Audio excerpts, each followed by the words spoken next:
जेव्हा तुमच्याकडे काहीच नव्हतं तेव्हा सुद्धा तुम्ही धंदा उभा केलाय. मग आता सगळे ना बॉस, रिसोर्सेस आहे, ऑफिसेस आहे, कस्टमर आहे, सगळं आहे, पण तरी रडगाण आहे. ओनली बिकॉज ऑफ तेव्हा कारण होतं की मला धंदा करायचा आहे. तेव्हाचं इंटेन्शन आजच्या इंटेन्शनला मॅच नाहीये.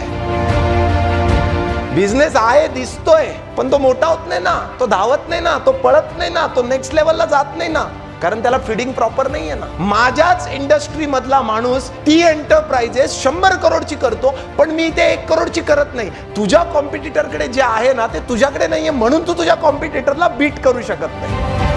18 तासाच्या खाली काम करायचं असेल तर नोकरी करा, आणि 18 तासापेक्षा जास्त काम करायचं असेल तरच धंदा करा. हे बेसिक आहे.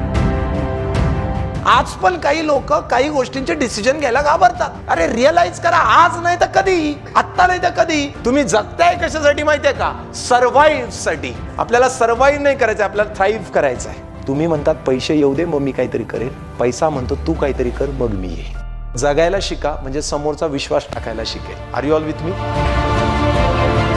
खूप छान पद्धतीने सांगितलं सरांनी समजावून. वे जो होता तो खूप इफेक्टिव्ह होता, मोटिवेशनल होता आणि खूप फायदा झालेला आहे सगळ्या गोष्टींचा. 10 साल से जो प्रॉब्लम है मैं अटका हुआ था, जब मुझे गलती लग रही थी, आपने रियली 2 या 3 घंटे में मेरा प्रॉब्लम सॉल्व कर दिया. Thank you sir.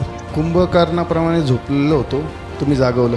Mind changing programme होता. आता माझ्या अंगात इतकी जबरदस्त एनर्जी संचार झालेली आहे. मला ऐकल्यानंतर असं वाटतंय की मी काहीतरी करून दाखवणार. एवढा वास्ट विषय होता हा, पण सरांनी इतक्या कमी याच्यामध्ये जो झटका लावलाय, जो करंट लावलाय, तो डेफिनेटली लागलाय. Thank you so much. मी सध्या कुठे आहे, मला कुठे जायचे आणि कसे जायचे ते आज मला कळेल. डायमंड हर इंसान है, लेकिन कट और शेप देने का जो काम है ना वो सर ने किया है.